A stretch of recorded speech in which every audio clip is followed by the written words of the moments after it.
Para que veamos también la estrategia que estamos siguiendo en esta fase 2 del proyecto, de este proyecto con el apoyo de la Fundación JP Morgan, es el impacto que tiene realizar esto de una sola vez, ¿no? Has hablado de 76 empresas, ¿no?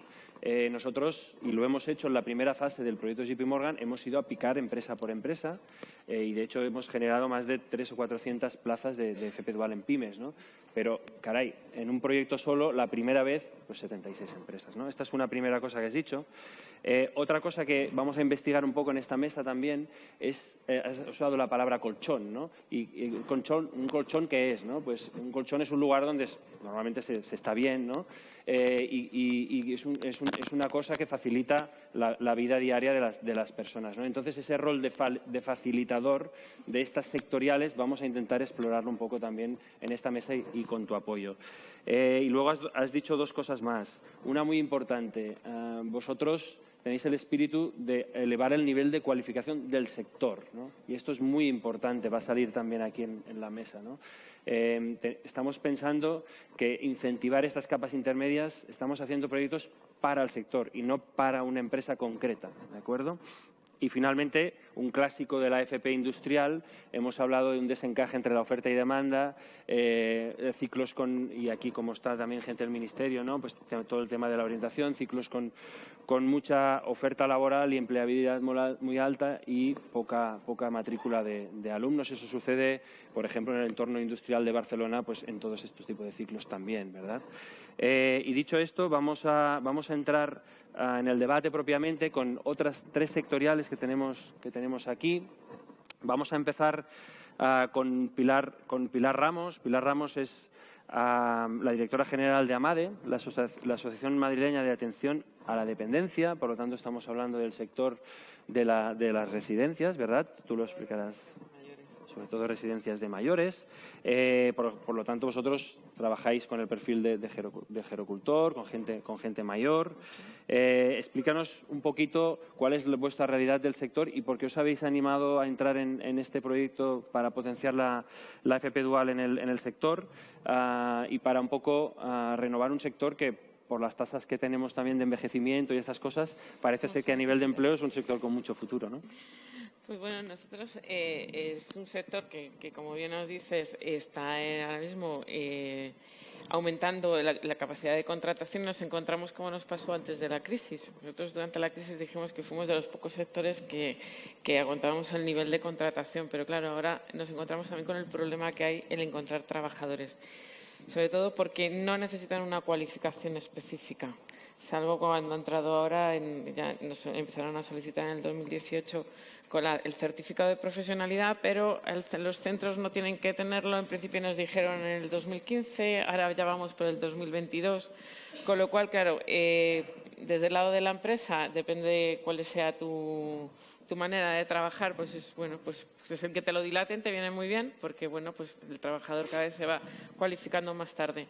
Pero sí que desde AMADE vimos que esto, aparte de que hemos luchado mucho porque el certificado de profesionalidad, que era la única cualificación real que se estaba pidiendo, sí que veíamos que nosotros en la figura del gerocultor, porque a veces el gerocultor es el auxiliar de clínica, pero el sector le tiene puesto el nombre de gerocultor, que no es una figura profesional, simplemente está recogida así en el convenio.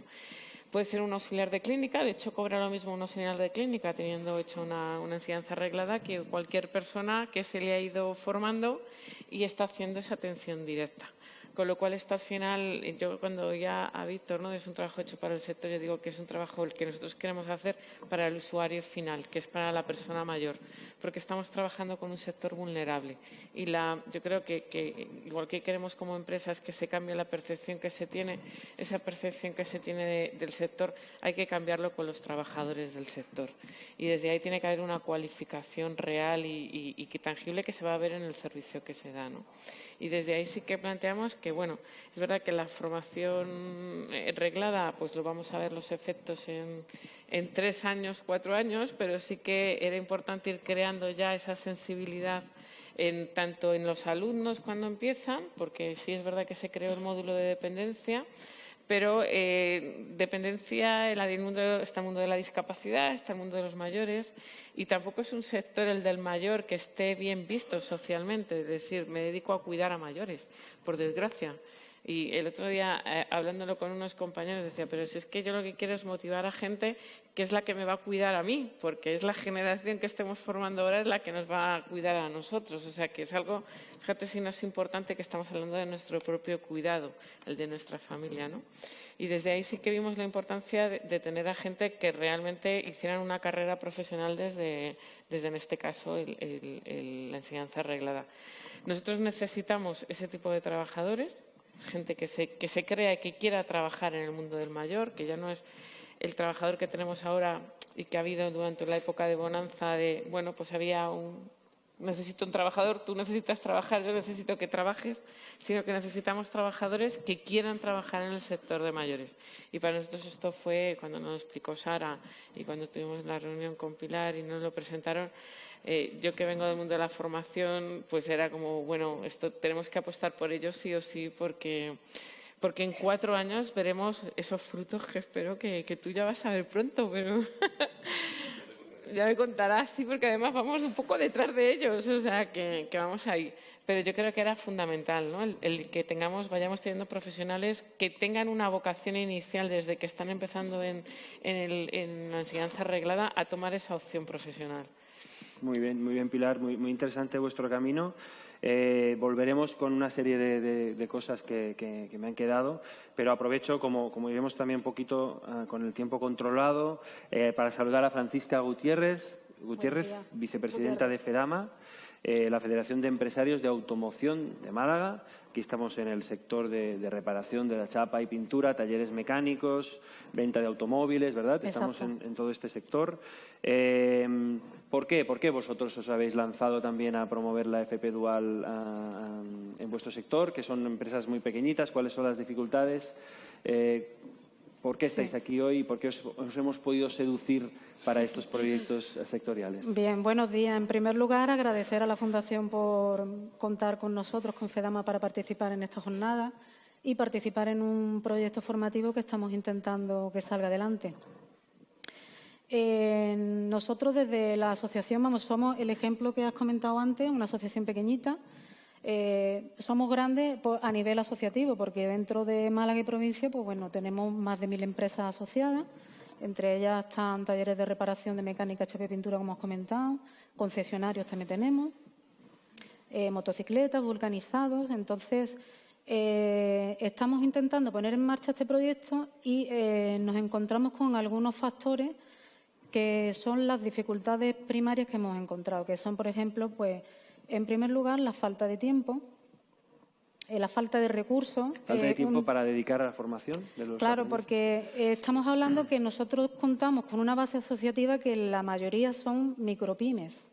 Entonces, carecen de esa estructura o de esa característica de la gran empresa o de la mediana empresa para poder formar al alumno aprendiz. Entonces, uno del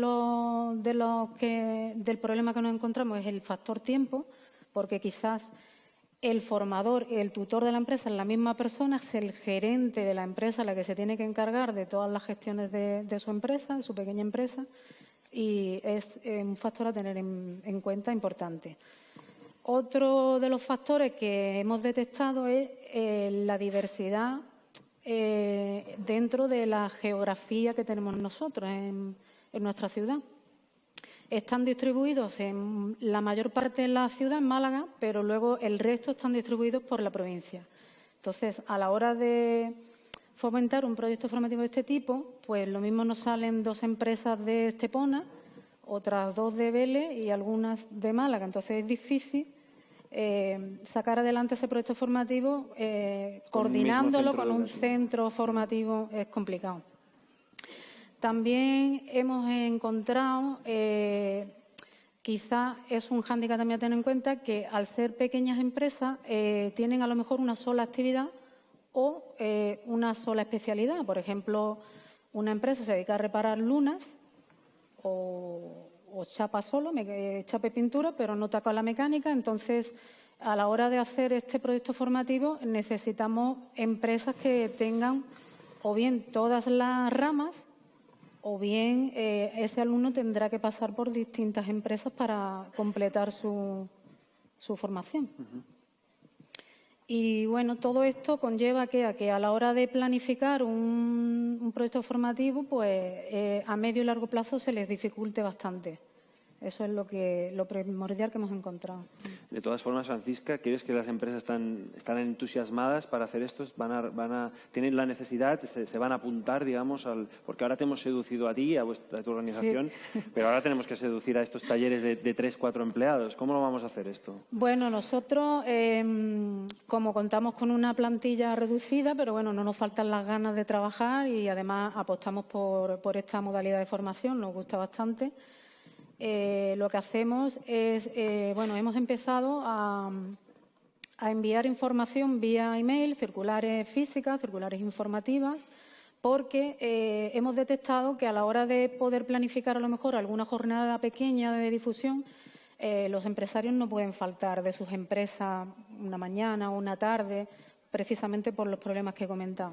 Entonces, lo mandamos de esta forma. Contactamos con ellos telefónicamente, lo hemos también divulgado a través de nuestra página web y, sobre todo, lo que más hay que tener en cuenta es la visita personal, o sea, el concertar con ellos un día, una hora en concreto, adaptarnos a su estructura, a lo que ellos necesitan y detectar ahí, pues bueno, las carencias que puedan tener para la hora de ellos poder tener un alumno y poder formarlo correctamente. Muchas gracias, Francisca. Yo creo que has situado la problemática general de las pymes en la Duales en España y nosotros ahí hemos trabajado mucho y vemos muchas cosas, ¿no? Una de ellas, por ejemplo, es que los proyectos de FP Dual, de micropymes como tus talleres, digamos, la figura de un tutor externo que pudiera coordinar todo el proyecto de estas empresas, no el formador, pero el tutor, si pudiera ser externo y idealmente incentivado por la Administración, lo digo yo también aquí, como tenemos a los políticos hoy aquí, sería una figura interesante y luego has apuntado también un elemento de calidad en la FP Dual para pymes, que también tenemos muy detectado y que en Alemania, por ejemplo, ya existe, se potencia mucho, también se hace en Andalucía, que es el tema de la rotación, ¿no? Aquella empresa tan pequeñita que no puede garantizar todo el plan formativo es capaz de intercambiarse ese aprendiz con otra para que vean todo el currículo, ¿no? O sea que has situado elementos que a mí me son muy familiares en relación a la FP Dual, en micropymes, porque aquí estamos hablando de micropymes, ¿no? No obstante, pero en este primer contacto que hemos tenido, las empresas, la verdad que han tenido muy buena disposición. O sea, claro, porque la necesidad está, ¿verdad? Está esa necesidad formativa, o sea, ellos quieren participar. Lo que hay que es intentar solventar estos problemas para que ellos puedan acceder a eso también. Claro. Voy a saludar también a Agustí Farré, es director gerente de ASOFAP. ASOFAP es la Asociación Española de Profesionales del Sector de las Piscinas. Y es otra persona a la que estamos intentando seducir para que entre en esta fase segunda de los proyectos que vamos a hacer con sectoriales. Yo, la verdad, antes de entrar en contacto con vosotros, Agustí, sinceramente no conocía mucho vuestro sector, así como el de la dependencia y el de automoción quizás es más conocido. Explícanos brevemente quién sois vosotros, qué hacéis un poco y cuál es vuestra problemática en relación a la formación profesional. Muy fácil. Nosotros, no sé si se oye, ¿sí? Bien. ASOFAP justamente es la asociación empresarial del sector de la piscina. Eso significa que nosotros tenemos tanto fabricantes de productos que se utilizan para el tratamiento del agua de la piscina hasta constructores de piscinas, ¿no? Y gente que hace mantenimiento de la piscina. Es importante situar que España es el tercer mercado mundial de la piscina y tenemos empresas que son líderes y referentes mundiales. Digo esto porque después veremos que cuando hablemos de la formación en piscinas hay algo que no encaja. Y esto es muy importante. Y por esto surge nuestro interés de trabajar con la Fundación para poder desarrollar una FP Dual como muy bien ya tiene desarrollado, por ejemplo, Francia, que tiene la posición número 2 en el mercado mundial y Estados Unidos, que tiene la posición número 1. Por lo tanto, esto de la formación es algo bastante importante para poder mantener a veces ciertos liderazgos, ¿no? Y especialmente si tenemos presente que España es un país que tiene el turismo como un sector tremendamente importante y está comprobado con números que aquellos establecimientos hoteleros que tienen una instalación de agua aumentan su facturación. Es decir, hay una tendencia a que los hoteles incorporen instalaciones de agua. Si no hay una buena formación de esa gente que hace el mantenimiento de las instalaciones de agua, estábamos pensando que podemos tener problemas en este ámbito. Si tenemos problemas en un ámbito que resulta clave para el que viene de turista, podemos empezar a tener problemas en un sector y muy importante en el PIB español. Pongo esto de marco porque creo que es la base para entender de por qué nosotros estamos preocupados en ese tema de la formación. Porque resulta que nosotros, que como asociación y patronal en el tema del mantenimiento de las piscinas, trabajamos una parte más normativa muchas veces, el tema de marcos técnicos, legislaciones, y por otra, muy importante, en la capacitación. Y ahí está el tema de la formación. Entonces, en ese ámbito hay un Real Decreto de piscinas que lo hace Sanidad, porque como que hay agua y personas, dicen, hombre, pues esto hay que regularlo, ¿no?, sanitariamente. Hasta aquí es correcto, está bien. Y entonces dicen, bueno, es un tema importante, de tal forma que vamos a poner un artículo, y está, que dice, todas las personas que hagan mantenimiento de piscinas deberán tener el certificado o título que acredite que saben cómo hacer el mantenimiento de las piscinas. Y dices, muy bien, fantástico, lo tenemos perfecto. Entonces resulta que en un momento determinado hay un curso de FP, que es muy antiguo, que resulta que es de la familia de salud ambiental. ¿Por qué? Porque la unidad de sanidad que hace ese Real Decreto es la unidad de salud ambiental del Ministerio de Sanidad, que dice toda una serie de cosas que tienes que saber. Que básicamente es que el análisis lo sepas hacer y que sepas interpretar qué partículas... bueno, eso está muy bien, es importante que en una piscina el análisis salga bien, pero lo importante de verdad es lo previo, es lo que tú haces para que ese análisis salga bien.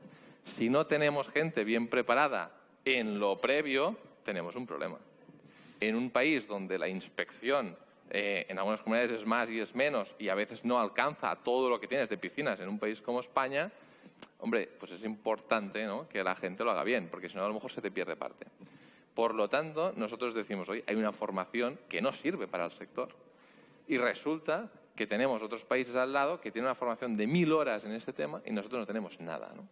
Y a partir de ahí es donde empieza la inquietud del sector de decir, pues sería bueno tener esto porque identificamos en estudios que hace la asociación, y seguro que los presentes aquí conocéis casos de comunidades de vecinos, de hoteles que tienen piscinas y quien hace el mantenimiento de las piscinas es aquel que corta las flores, ¿eh? El jardinero no es precisamente la persona adecuada para hacer eso, ¿no? Al igual que nosotros no cortamos flores y regamos el césped, pues seguramente donde hay un sistema eléctrico, donde hay un producto químico y donde hay agua y se mete gente, pues a lo mejor deberíamos tener una formación más allá del análisis. Y eso es lo que estamos nosotros viendo, que hay aquí una situación crítica, porque hay mucho intrusismo en este sector. Y si no hay una normativa que identifique una formación concreta en aquello que de verdad es importante, tendremos un gap. Y esto es el escenario en el cual nos encontramos. Y por eso nosotros dijimos que tiene que haber una formación exclusivamente para aquellas personas que se dedican al mantenimiento. Si esta formación existiera, ¿tú crees que las empresas de tu sector se animarían a entrar en este programa, que podría ser en modalidad dual? Entrarían en principio por un tema de diferenciación, ¿de acuerdo? Puesto que mis técnicos tienen la formación versus otros que no. Pero también yo digo una cosa siempre, this is Spain. Y esto significa que hasta que no me obligan y resulta que no voy a tener problemas si no hago depende de qué, a lo mejor no lo hago. Esto les ha pasado a Francia también, ¿eh? Si hay alguien de Francia, yo ayer estaba con una persona de Francia y me decía esto. También les ha pasado. ¿Qué pasa, pero? Que hay toda una parte de gestores de instalaciones acuáticas, sobre todo públicas, centros de natación, hoteles, parques acuáticos, que es una parte muy importante del negocio, que resulta que están empezando a pedir el certificado de mantenimiento de piscinas y tal. Y claro, en España no lo tiene nadie. Y en Francia ahora hay un boom de demanda de FP dual en esta temática porque les están pidiendo esto. E incluso en el registro mercantil ahora, en determinadas regiones especialmente, están diciendo, ¿usted quiere hacer una piscina de mantenimiento de piscinas? Sí. ¿Una empresa de mantenimiento de piscinas? Sí, perfecto. ¿El título de mantenedor de piscinas? No lo tengo. Pues de mantenimiento de piscinas la empresa ya no se puede llamar. Llámele otro nombre, pero esto y su actividad principal no puede ser esta, porque usted tiene que tener un título. Claro, ha habido en los últimos 2 años, y especialmente este año, un boom en el tema de las inscripciones a hacer el BP Métiers de la Piscine, que se llama ahí en Francia, para hacer eso, ¿no? Entonces, nosotros creemos que si resulta que cada vez más la gente pide desde un administrador de fincas oiga, ¿verdad que cuando el ascensor pedimos que sea una empresa y esto está muy regulado? Pues en la piscina, que se meten los niños, que están, oiga, pues usted que viene a hacer el mantenimiento, ¿tiene el título de mantenedor? Sí, no. Pues eso es importante. Muchas gracias, Agustí. Esta es una problemática un poco más previa incluso a las 3 que tenemos encima de la mesa. Me gustaría preguntarle a Víctor, durante el proceso de seducción a las empresas, ¿qué dificultades os encontrasteis o si fue realmente sencillo, ¿no? Porque estos números son unos números bastante importantes, ¿no? Como he dicho antes. ¿Cómo lo hicisteis a nivel más práctico? Tuvimos nuestros problemas, sobre todo al principio, ¿no? La suerte que tenemos y que tienen todas las organizaciones empresariales es que estamos en permanente contacto y directo con las empresas, las conocemos. Estamos diariamente trabajando con ellas, y más en sectores como el nuestro, en donde, al contrario que le pasa a Agustí, nuestro sector está muy normativizado. Las empresas necesitan asociarse y estar asociadas porque precisan de seguros de responsabilidad civil colectivos, precisan de acreditaciones oficiales para poder ejercer la actividad. Un electricista, un instalador de gas, un instalador de climatización no la puede ejercer, lo decía antes. Entonces, tenemos un contacto muy directo con ellos, los conocemos personalmente. Y eso nos facilitó mucho el acercarnos a ellos y, sobre todo, el detectar la necesidad. Porque si nos acercamos a ellos, tenemos ese contacto, pero ellos no tienen la necesidad, de nada nos hubiera valido. Les podemos ofrecer el proyecto más bonito, mejor. A mí me ha pasado en muchas ocasiones programar un curso, una acción formativa, que a voz de pronto a mí me parecía que era muy buena, lanzarla, y como no tenían esa necesidad, no salir. Aquí nos hubiera pasado lo mismo. ¿Cuál era su necesidad? Que habían perdido la figura del aprendiz. Y esto es revitalizar y recuperar esa figura. Entonces, en ese punto es donde conseguimos enlazar los intereses. Los intereses que tienen las empresas por tener ese aprendiz. Porque ahora mismo las contrataciones que tienen que hacer es con un contrato habitual de obra, servicio, indefinido, etcétera. Entonces, como por el ámbito laboral a día de hoy no es posible, lo hemos buscado por el ámbito educativo. Y de esa manera se lo hemos hecho llegar a ellos. Y ahí es donde hemos coincidido esas necesidades. Ellos necesitan el aprendiz, nosotros necesitamos también que el sector cada vez sea más profesional, porque es una necesidad evidente en el nuestro, desde luego, los demás no los conozco, pero en el nuestro hay que profesionalizar el sector cada vez más. Y ahí es donde nos hemos unido los caminos. Y lo hicimos a través, como decía la compañera, de circulares, de información, en nuestra revista que mandamos todos los meses, empezamos a mover el tema y la verdad es que una vez que lo lanzamos y llegamos a ellos fue muy rápido. Hubo un acto de presentación que hicimos en el mes de mayo en nuestra asociación, que participaron todos los agentes. Estuvo Guadalupe, estuvo la directora general presentando el proyecto y a raíz de ello pues ha ido cayendo de una manera consecutiva. Y la verdad es que no nos ha costado gran trabajo, pero por eso, porque había esa necesidad subyacente, ¿no? Muy bien, gracias, Víctor. Yo creo que está claro que las empresas, si tienen la necesidad y si hay un buen programa, se van a apuntar, y si es con apoyo externo como el que nosotros vamos a ofrecer durante más de un año, pues eso va a ser posible. Ahora os quería hacer una pregunta abierta, a ver quién la quiere responder de vosotros, y si no, ya preguntaré yo. Nosotros también en estos proyectos de JP Morgan, que hacemos con la Fundación JP Morgan, esta fase 2, pensamos que la implicación de estas capas intermedias tiene un valor sectorial, como ya he dicho, ¿no? Es una formación para el sector, pero también es una formación que nosotros pensamos que es de más calidad. Y os pongo un ejemplo. Aparte de AMADE, en Cataluña vamos a hacer también un proyecto sectorial con ACRA, que es la sectorial de allí de atención a dependencias, son vuestros primos, digamos. Y ellos nos comentaban, hombre, pues nosotros como ACRA hemos visto el currículum de este grado y yo creo que nosotros como ACRA vamos a dar una formación de refuerzo en atención al Alzheimer, por ejemplo, ¿no? Al enfermo de Alzheimer, por ejemplo, ¿no? Y la pregunta es, ¿creéis que como capas intermedias que sois podéis dar más calidad a estos proyectos? Por ejemplo, fomentando formación complementaria que podíais asumir vosotros, o fomentando masterclasses de algunos profesionales, o llevando todos los aprendices a un centro tecnológico a visitar no sé qué.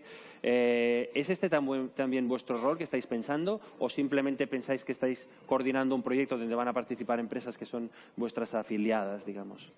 ¿Quién quiere animarse? Pilar, venga.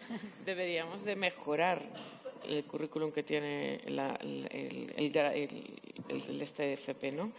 Yo creo que ahí es donde tenemos que entrar nosotros en esa revisión, porque vamos a trabajarle desde el principio y aportar todo lo que podamos, y sobre todo porque yo imagino que todos los sectores van evolucionando mucho, con lo cual que el alumno vaya saliendo ya con los modelos de gestión que hay, con los modelos de actuación. Yo creo que eso es fundamental, que ese trabajo lo hagamos, y sobre todo el reciclaje también al equipo educativo del centro, ¿no? Claro, No que no estemos hablando de dos entes, parece, ¿no? Deberíamos de trabajar totalmente juntos, incluso los equipos educativos se formen también con nosotros. Nosotros nos formaremos desde un lado y en lo que nos ayudan también a nivel de tutores, en metodologías, pero al final el conocedor realmente del sector yo creo que le va a dar mucha luz también al profesor que está en el centro, que obviamente tiene su formación, pero yo creo que estamos a veces en estamentos diferentes. Yo creo que eso va a ser muy, muy nutritivo, porque al final todo el mundo va a comer uno del otro. Agustín, no sé si tú tenías alguna experiencia también en Tarrasa, ¿verdad? Sí, nosotros realmente yo creo que si no pudiésemos aportar ya podemos cerrar, porque mal. Tenemos que aportar. Nosotros en este sentido, y para comentar esto, viendo la situación, tuvimos la oportunidad de que en un módulo, un grado medio de formación profesional en técnico de instalaciones de calor, había interés en temas de piscinas. Y entonces lo que hicimos a nivel de prueba piloto era que hubiese unas asignaturas en tema de piscinas. Y desde la asociación lo que hicimos fue, por una parte, acordar con los docentes el programa de esa asignatura, evidentemente, y después hacer una formación de formadores. En las asociaciones empresariales, en principio, hay la crème de la crème, digamos, del sector. Después pueden haber otros que no, pero esos los tienes que tener. Entonces, justamente aprovechamos esas empresas para que en diferentes temáticas ellos dieran esa formación.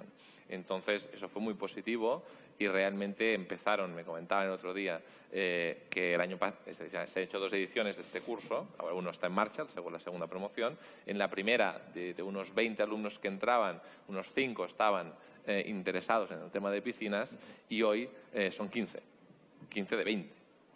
La cosa que, ¿por qué? Pues porque la formación que están recibiendo en ese tema les está interesando mucho. Les está interesando porque ha habido una buena actuación aquí de la asociación empresarial en ayudarles, ¿no?, a realmente que sea muy práctico, que se entiendan las cosas de verdad, porque en una empresa tienes que explicar al personal las cosas que lo entiendan, porque mañana lo tendrán que aplicar, ¿no? Entonces, ese tema de hacerles bajar en el terreno ha sido muy positivo. Esto es una función, yo creo, en primera instancia de las asociaciones empresariales, sin duda. En el caso de Agremia, ¿habéis hecho alguna cosa más allá de coordinar e impulsar el proyecto? Nosotros en nuestro proyecto lo tenemos previsto porque es necesario. En nuestro convenio colectivo del metal, que es el que rige nuestras actividades a nivel estatal, se exige una formación específica a todos los trabajadores, desde el gerente hasta los administrativos, hasta los técnicos, por supuesto, sobre todo, en prevención de riesgos laborales para poder ejercer la actividad en obras de construcción o en mantenimiento o rehabilitaciones. Entonces, todos los alumnos que vayan a pasar a becarios y vayan a estar en las empresas tendrán que recibir esa formación, que son 20 horas. Esa formación la va a dar la asociación, la va a dar Agremia, y la daremos en nuestro centro y la daremos de manera totalmente altruista, porque no hay ninguna vía de financiación a esa formación. Entonces, lo vamos a hacer para que el proyecto pueda salir adelante, porque si no, esos alumnos, cuando lleguen a las empresas, el tutor de empresa, que sí que está acreditado y tiene esa formación, no lo podrá llevar a donde se hacen las instalaciones, porque nosotros trabajamos en instalaciones que se están realizando o manteniendo. Y van a estar pues por toda la Comunidad de Madrid realizando esas labores. Y para eso es imprescindible esa formación y está prevista que la reciban. Y luego formación específica dependiendo de cada actividad concreta que realicen. También tenemos previstos visitas a instalaciones determinadas, muy representativas, de eficiencia energética, de edificios bioclimáticos que hay en la Comunidad de Madrid, para que también sirva en su proceso de formación y aprendizaje. Claro, ¿no? Porque si no le damos valor, las sectoriales estáis para formar para el sector, pero para darle más valor a esos proyectos, ¿no? Si no, también de alguna forma las empresas solas se lo pueden buscar, ¿no? El sentido está para aumentar facilitar la cualificación. ¿Alguna experiencia? ¿Tenéis algo pensado en Málaga? Bueno, nosotros estamos ahora mismo en pañales, como se estamos suele empezando, decir. sí. Estamos empezando, pero nos ponemos a disposición de la Fundación a través de nuestra asesora técnica, puesto que el sector nuestro, por supuesto, que necesita tener una cualificación alta y hay que tener en cuenta que reparan vehículos y de ello depende la seguridad vial. Entonces, tienen que estar cualificados. Anteriormente, en el decreto que teníamos antes, existía la figura de responsable técnico, que era una exigencia para dar de alta a una empresa en el sector de la automoción. Posteriormente lo eliminaron. Pero eso no quiere decir que el personal se tenga que reciclar, por supuesto, y tenga que poner en alza otros valores positivos. La tecnología avanza a un ritmo muy rápido y, por supuesto, nosotros todo lo que podamos aportar nos ponemos a disposición de la Fundación, por supuesto. Por ejemplo, nosotros vamos a hacer en Cataluña también un proyecto con el sector de la automoción y ellos nos comentaban que, por ejemplo, podíamos detectar un buen taller que hiciera el tema del vehículo eléctrico, ¿no? Que es una cosa muy nueva. Sí. Entonces nosotros les decimos, hombre, pues todos los chavales que estén en el marco de este proyecto, pues los podemos llevar al taller más bueno que haya de los 10 que va a haber, que tenga el mejor mecánico o a lo mejor el único, ¿no? Porque claro. en este tema del vehículo eléctrico, que es un tema que a los concesionarios de coches les preocupa muchísimo a nivel de seguridad, sobre todo por el tema de la electricidad, ¿no? Que vuelva al vehículo. Sí, ¿no? por la innovación, sí, exactamente. Pues, o sea, que cosas para pensar como asociación, yo creo que es uno de los valores Sí, que le podemos dar a estos proyectos. Os quería también lanzar otra pregunta ya un poco más puntillosa a todos, también así en abierto. ¿Creéis que estos proyectos, y me gustaría a lo mejor que Víctor empezara, pueden legitimar el mismo rol de esta capa intermedia, pero en general? Y me explico. Conozco algún proyecto donde a las empresas cada vez pues esta sectorial perdía empresas asociadas, ¿no? Las iba perdiendo, ¿no? Por muchas cosas, por el declive del sector, por lo que fuera. Y a raíz de hacer un proyecto de FP Dual, esta sectorial, que no voy a decir el nombre, ha ido recuperando a afiliados, ¿no? ¿Pensáis también que es estratégico esto para vuestros propios intereses como organización? Es cumplir el objetivo propio de la asociación, lo que te hace ser asociación empresarial, que es mejorar el mercado, mejorar el sector y defender los intereses de las empresas. Y nosotros lo vemos como un servicio inmejorable a nuestras empresas. Nosotros estamos, creo que entre todas las organizaciones empresariales que en los últimos años hemos perdido asociados. Nosotros en el año 2011, 2012 éramos 2.400 empresas, hemos perdido 400 empresas en pocos años, que es un 20% de nuestro volumen total. Espero que tengas razón, espero que efectivamente con este tipo de proyectos no lo hacemos solo con esa finalidad, ni mucho menos, sino con la de dar el servicio que las empresas necesitan ahora. Pero indudablemente, al mejorar el servicio y al dar esa actividad, lógicamente las empresas lo van a estimar. Claro, y lógicamente entendemos que el socio va a estar mucho más satisfecho con la asociación y que otras empresas que ahora mismo no son de la asociación, efectivamente, cuando vean los beneficios que lleva todo este tema, puedan acudir a la asociación, por supuesto. ¿Alguna reacción más por el tema de las piscinas? ¿Cómo lo veis? Totalmente de acuerdo con Víctor, es evidente. Es decir, iniciar una formación dual sin el apoyo de la asociación empresarial del sector es un error. Es evidente esto, ¿no? Y la asociación tiene que ver que esto es una oportunidad en muchos aspectos, ¿no? No solo en el tema de... Es decir, las empresas ahora verán que estar en la asociación, si por ejemplo hay facilidades para acceder a la formación reglada, sí. Si no, podrían no hacerse socios y podrían perfectamente coger y pues apuntarse a un curso normal. Pero se entiende que la asociación, al estar vinculada en la elaboración de ese programa, y esto hace que, hombre, estés interesado en poder estar en esa entidad que va a tener incidencia en lo que se va a enseñar.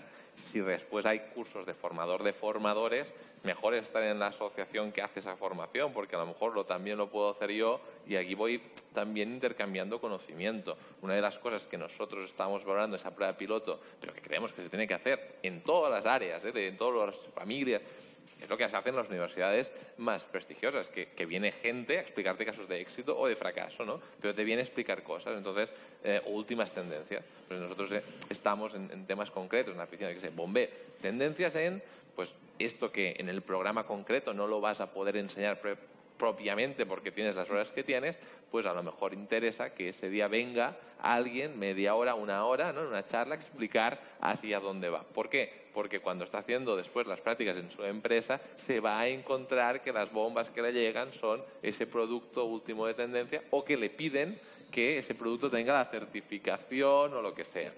Claro, esto en un programa a lo mejor no lo has podido ver en ese momento, ¿no? Y pues, bueno, si tienes esto también. Entonces, las asociaciones empresariales van a ver todas la enorme importancia de participar en esos proyectos, y las empresas van a ver que la asociación empresarial es ese nexo entre ellos y lo que hay ahí haciendo la formación, sin duda. Va a ser positivo para todos.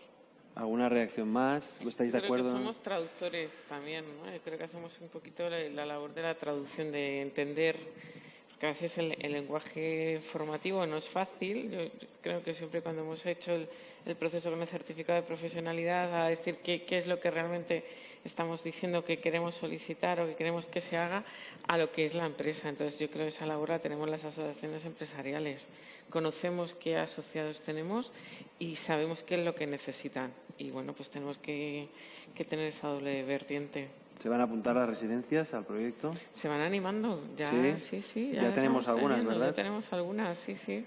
Sobre todo tenemos empresas que tienen varios centros, que es lo importante para que los alumnos puedan entrar en varias zonas territoriales y estas cosas, que al final también tenemos que acercarnos al alumno. Y en relación a la Federación del Sector de la Automoción, ¿lo veis estratégico, incluso para la propia organización, integrar esto como un servicio más, ¿no?, de la asociación? La asociación pues negocia el convenio de asesoría jurídica, no sé qué. Pues oye, también lidera un proyecto sectorial de FP Dual. ¿Lo veis estratégico? ¿Lo habéis hablado en los órganos de dirección de la...? Por supuesto, nosotros de hecho estamos aquí por lo mismo, apoyando al proyecto en sí. Consideramos que va en el ADN de las asociaciones empresariales. Nosotros tenemos que poner en alza esto. Tenemos que divulgarlo y creo que es nuestra obligación. ¿Que suma para las asociaciones? Por supuesto que no suma. Es algo más añadido a todos los servicios que se le prestan a las empresas. Por supuesto que sí. Yo creo que hay que ponerlo en valor. Muy bien. Permíteme añadir una cosa más que creo que es muy importante, que es el tema en la asociación empresarial. En este caso, por ejemplo, si es de una comunidad autónoma es distinto, en principio. Pero si es de ámbito nacional, por ejemplo, la SOFAP lo es, ¿no?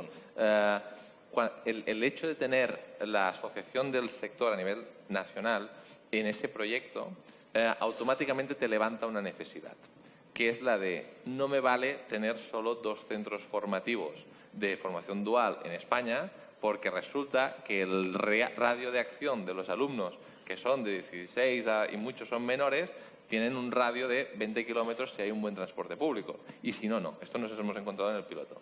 Entonces, el tener la asociación empresarial de ámbito nacional, y si es de autonómico también, pero sobre todo de ámbito nacional, te levanta también esa necesidad y te impulsa a que tengas que coger y hacer que varios centros hagan esa formación. ¿Por qué? Porque los socios que los tienes distribuidos te piden oye, está muy bien que vais, que nos ha pasado ya, una prueba piloto en Cataluña, pero oiga, yo soy de Madrid y no tenemos nada, yo soy de Sevilla y no tenemos nada. ¿Cuándo llegará esto? Pues llegará cuando tengamos un programa en el INCUAL con una familia pertinente que la gente identifique y que los centros puedan hacer. Entonces, es importante tener las asociaciones empresariales también por esto, porque ellos son los que te hacen que te acerques al sector en este sentido, ¿no? Muy bien, muchas gracias. ¿Hay alguna pregunta? Ahí hay una pregunta muy breve porque Marc me ha dicho que tenemos 5 minutos. Buenos días y muchas gracias. Un momento. Felicidades y muchas gracias por la mesa. Creo que es muy interesante. Yo tenía una pregunta para Víctor y luego se puede extrapolar al resto. La necesidad es clave como motor para que se impliquen las pymes. ¿Es una necesidad puntual o puede ser a medio o largo plazo? ¿Depende de la necesidad de nuevas contrataciones o como has comentado, esa plaza, ¿se puede crear una plaza de aprendiz en el organigrama de esas empresas? Eso es un poco lo deseable para la sostenibilidad, ¿no? Pero la dificultad está en que muchas son muy pequeñas. Entonces, un poquito ¿es algo puntual o permanente? Para nosotros es algo totalmente permanente. De hecho, el entrar en este proyecto, lo difícil para nosotros está siendo esta primera promoción, porque, por ejemplo, en En la acreditación de frío o calor son 3 años, los alumnos van a estar 1 año y 2 trimestres en el centro, van a entrar en las empresas en marzo del 2019, es decir, estamos a año y 3 meses de que entren, pero una vez que se haga la primera promoción, y esperamos con éxito, por supuesto, todos los años tengamos promociones de alumnos en estos ámbitos. ¿Por qué? Porque la figura del aprendiz no es algo coyuntural, no es algo de un año sí y otro no. El aprendiz en nuestro sector viene de toda la vida, la necesidad existe hoy y yo considero que existirá en un futuro siempre. Es decir, nuestras actividades se aprenden y, además, con este proyecto, lo importante es que los alumnos, cuando lleguen a la empresa, ya llevan, cuando menos, 1 año de formación teórico-práctica en centros de FP, con una formación muy solvente, y la empresa ya no se encuentra un aprendiz como antiguamente, que no sabía absolutamente nada, que era un chico de 16 años que entraba en la empresa sin haber visto nada. Este aprendiz, cuando llega a nuestras empresas, ya ha estado cuando menos 1 año de formación, un curso formativo teórico-práctico, y en el caso de frío-calor un curso y 2 trimestres. Ya viene preformado, ya es para la empresa pues ganar muchísimo tiempo y muchísimas habilidades que ya no tiene que empezar a formar desde el principio, ya es amoldarlo a lo que es la actividad de la empresa y cómo se trabaja en el sector. Y, desde luego, bajo mi punto de vista, no es nada coyuntural y la planificación que nosotros tenemos es que todos los años, todos los ejercicios, tengamos promociones de alumnos en FP Dual de estas actividades y, con el tiempo, si se amplían a otras actividades. Yo creo que la pregunta es muy inteligente, sinceramente, sí. Y destapa otro rol que yo no he podido tratar por tiempo, que es el rol de la sostenibilidad, como bien ha dicho Mónica, en el sentido de si una empresa va a hacer FP Dual a un centro educativo, el centro educativo tiene unos costes también de preparación de profesorado, organización de los horarios de los profes, etc. etc.